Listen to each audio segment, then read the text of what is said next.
नमस्ते मित्रों। प्राचीन काल में कोहरे से ढके पहाड़ों और घने जंगलों के बीच बसे कलिंग की भूमि में एक भयानक राक्षस बांसमासुर का वास था। उसकी उपस्थिति से ही पुरुषों, महिलाओं और बच्चों के दिलों में भय व्याप्त हो जाता था। बांसमासुर की त्वचा रात की तरह काली थी। उसकी आंखें विनाश की असीम भूख से जलती थीं। वह हमेशा ऐसा नहीं था। कभी वह एक संरक्षक आत्मा था, लेकिन अधिक शक्ति की खोज में उसने अंधेरे शक्तियों को अपना लिया।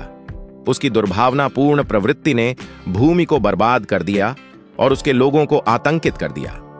बांसमासुर अराजकता में आनंदित होता था। उसे असहाय बच्चों की चीखों में खुशी मिलती थी। उनके छोटे छोटे शरीर उसकी क्रूरता को सहन करने में असमर्थ होते थे। जंगल खामोश हो गए थे। जानवर या तो भाग गए थे या उसकी भयानक भूख का शिकार हो गए थे। गांव खंडहर में बदल गए थे। उनके खेत जल गए थे और घर टूट गए थे। कभी फलते फूलते कलिंग का क्षेत्र अब अपने पूर्व स्वरूप की छाया मात्र रह गया था। उसके लोग बांसमासुर के क्रोध के डर में जी रहे थे। फिर भी कलिंग के लोगों के लिए पूरी तरह से आशा खत्म नहीं हुई थी। उसी जंगल के बीचों बीच, जहां बांसमासुर का अंधेरा व्याप्त था, एक और राक्षस रहता था, मुंझा। अपने कुटिल साथी के विपरीत मुंझा एक दयालु आत्मा था। उसकी त्वचा हरे रंग की थी, जो धूप में पन्ने की तरह चमकती थी। उसकी आंखें चूल्हे की गर्मी की तरह थीं और उसकी उपस्थिति से भय नहीं बल्कि सांत्वना मिलती थी।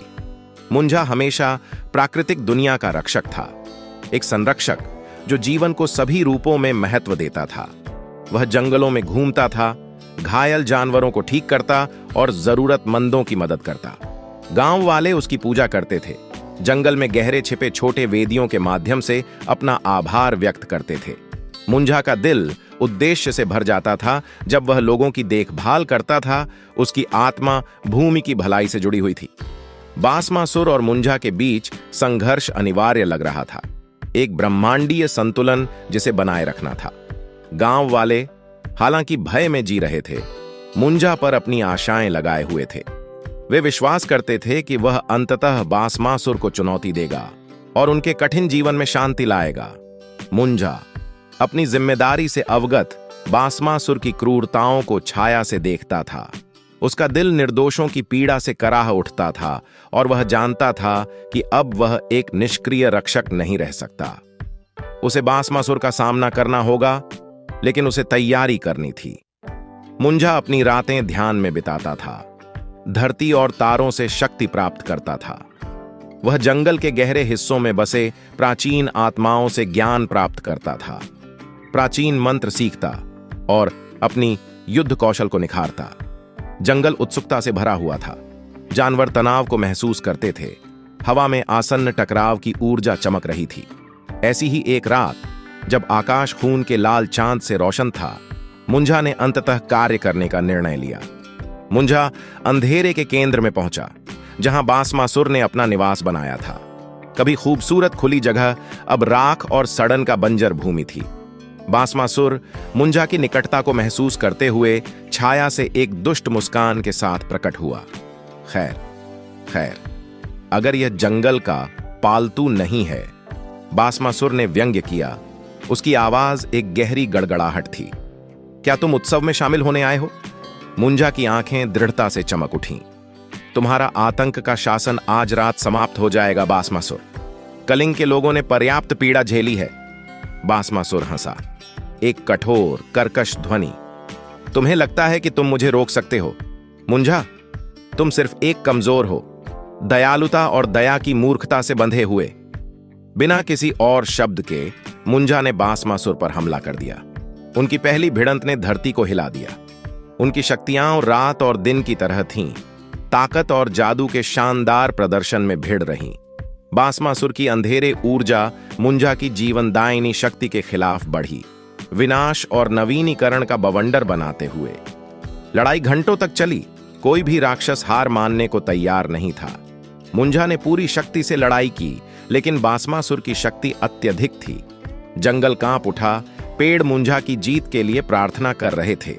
आखिरकार थका हुआ और पराजित मुंझा को पीछे हटना पड़ा। वह जानता था कि अगर उसे बासमासुर को हराना है तो उसे एक नई रणनीति की आवश्यकता होगी। पराजित लेकिन टूटा नहीं, मुंझा जंगल के केंद्र में वापस लौटा। उसे सहयोगियों की आवश्यकता थी, ऐसे प्राणी जो जीवन और मृत्यु के नाजुक संतुलन को समझते थे। उसने फिर से प्राचीन आत्माओं का सहारा लिया, उनके परामर्श की तलाश की। आत्माओं ने मुंझा की प्रार्थना सुनी, उनकी आवाजें फुसफुसाते हुए पत्तों के माध्यम से गूंज उठीं। मुंझा, एक है जो तुम्हारी सहायता कर सकता है, उन्होंने कहा। महान आर्षि अरण्यक को खोजो। वह जंगल के सबसे गहरे भाग में रहते हैं, जहां समय स्वयं स्थिर रहता है। उनके पास वह ज्ञान और शक्ति है जो तुम्हें बासमासुर को हराने के लिए चाहिए। नवीन आशा के साथ मुंझा ने अरण्यक को खोजने के लिए यात्रा शुरू की। यात्रा लंबी और कठिन थी, मार्ग खतरों से भरा हुआ था। मुंझा ने कठिन इलाकों को पार किया, जंगली जानवरों से लड़ाई की और प्राकृतिक बाधाओं को पार किया। उसकी दृढ़ता कभी नहीं डगमगाई, क्योंकि वह जानता था कि कलिंग का भविष्य उसके कंधों पर टिका हुआ था। दिनों की अनवरत यात्रा के बाद मुंझा अंततः उस छिपी हुई बगिया में पहुंचा जहां अरण्यक रहते थे। आर्षि एक प्राचीन प्राणी थे। उनका रूप धुंध जैसा बदलता रहता था और उनकी आंखों में युगों का ज्ञान था। उन्होंने मुंझा का स्वागत किया, उसकी खोज में निहित तात्कालिकता को समझते हुए। अरण्यक ने बासमासुर के साथ मुंझा की मुठभेड़ को सुना। अर्शी की आंखें गंभीर हो गईं और उन्होंने समझ में सिर हिलाया। बासमासुर की शक्ति वास्तव में भयानक है, उन्होंने कहा, लेकिन उसकी ताकत उस अंधेरे जादू में है जो उसे खा रहा है। उसे हराने के लिए तुम्हें अपने भीतर और प्राकृतिक दुनिया में छिपी हुई रोशनी को नियंत्रित करना होगा। आर्षि ने मुंझा को प्राचीन अनुष्ठानों और मंत्रों को सिखाना शुरू किया। भूले हुए कला जिन्हें बासमासुर की अंधेरी ऊर्जा का मुकाबला करने के लिए उपयोग किया जा सकता था। मुंझा ने तत्वों की शक्ति को चैनल करना सीखा, धरती, पानी, आग और हवा से शक्ति प्राप्त करना। अरण्यक ने उन्हें सुरक्षात्मक तावीज बनाने और युद्ध में सहायता के लिए जंगल की आत्माओं को बुलाने के तरीकों को भी दिखाया। सप्ताह के सप्ताह बीत गए। मुंझा ने अरण्यक के मार्गदर्शन में प्रशिक्षण लिया। हर दिन वह मजबूत होता गया। उसके आत्मविश्वास को प्राप्त ज्ञान ने बढ़ावा दिया। जंगल स्वयं मुंझा के दृढ़ संकल्प का उत्तर देने लगा। उसकी ऊर्जा उसके उद्देश्य के साथ संरेखित हो गई।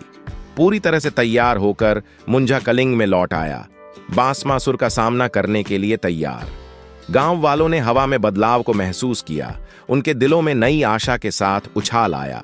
मुंझा एक संरक्षक से अधिक हो गया था। वह अब उनके अंधेरे समय में एक प्रकाश स्तंभ था। बासमासुर मुंझा की निकटता को महसूस करते हुए अपनी मांद से प्रकट हुआ। उसकी आंखें क्रोध से जल रही थीं। तुम्हारी हिम्मत कैसे हुई लौटने की? उसने गरजते हुए कहा। इस बार मैं सुनिश्चित करूंगा कि तुम फिर कभी न उठो। मुंझा सीधा खड़ा था। उसकी उपस्थिति शक्ति से भरपूर थी। तुम्हारा समय समाप्त हो चुका है बासमासुर। यह भूमि अब तुम्हारे अत्याचार से नहीं झेलेगी। अंतिम लड़ाई एक गगनभेदी भिड़ंत के साथ शुरू हुई। उनकी शक्तियां ऊर्जा के बवंडर में टकरा गईं। मुंझा ने तत्वों को बुलाया, एक तूफान को बुलाते हुए जिसने बासमासुर को बारिश और बिजली के साथ पीटा। उनके पैरों के नीचे की धरती हिल गई जब मुंझा ने अपनी नई प्राप्त क्षमताओं की पूरी ताकत को खोल दिया। बासमासुर ने अत्यधिक क्रूरता के साथ पलटवार किया, लेकिन मुंझा की शक्ति और दृढ़ संकल्प अटूट थी। जंगल की आत्माएं भी युद्ध में शामिल हो गईं। उनकी सूक्ष्म आकृतियां मुंझा की मदद के लिए सामने आईं।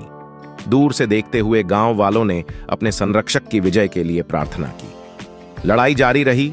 जंगल प्रकाश और छाया के युद्ध क्षेत्र में बदल गया।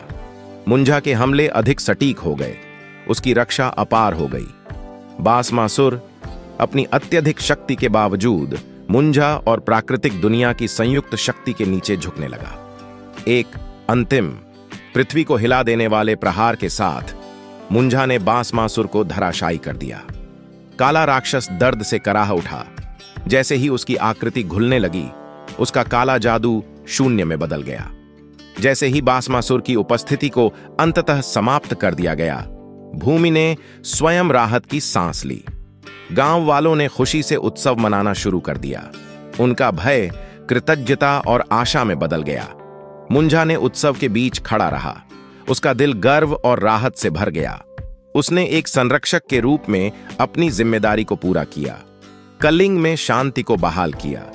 आने वाले दिनों में भूमि ने खुद को फिर से पनपने के लिए तैयार कर लिया। जंगल फिर से फल फूल गए। जानवर अपने घरों में लौट आए। गांव वालों ने अपने जीवन का पुनर्निर्माण किया। प्राकृतिक दुनिया और इसके संरक्षकों पर उनका विश्वास मजबूत हो गया।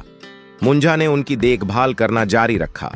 उसकी आत्मा भूमि के साथ और भी अधिक जुड़ गई। वर्षों बीत गए और मुंजा की बांसमासुर पर विजय की कहानी एक किंवदंती बन गई।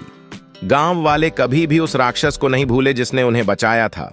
उसके सम्मान में एक भव्य मूर्ति का निर्माण किया। मुंजा की कहानी पीढ़ी दर पीढ़ी सुनाई गई। अच्छाई पर बुराई की शक्ति की याद दिलाती रही। मुंजा ने स्वयं जंगलों में घूमना जारी रखा, सदैव सतर्क। वह जानता था कि प्रकृति का संतुलन नाजुक होता है और वह इसे सुरक्षित रखने के लिए समर्पित रहा। उसकी उपस्थिति एक निरंतर सांत्वना का स्रोत थी, एक मौन संरक्षक जो उसकी प्रिय भूमि की देखभाल कर रहा था। इस प्रकार मुंजा की विरासत ने दृढ़ता से अच्छाई, साहस और अंधकार और प्रकाश के बीच के शाश्वत संघर्ष की शक्ति को प्रमाणित किया। कलिंग के लोग प्रकृति के साथ सामंजस्य में रहे। उनके दिलों में उस अच्छे राक्षस के प्रति हमेशा कृतज्ञता रही जिसने उन्हें बुराई के चंगुल से बचाया था।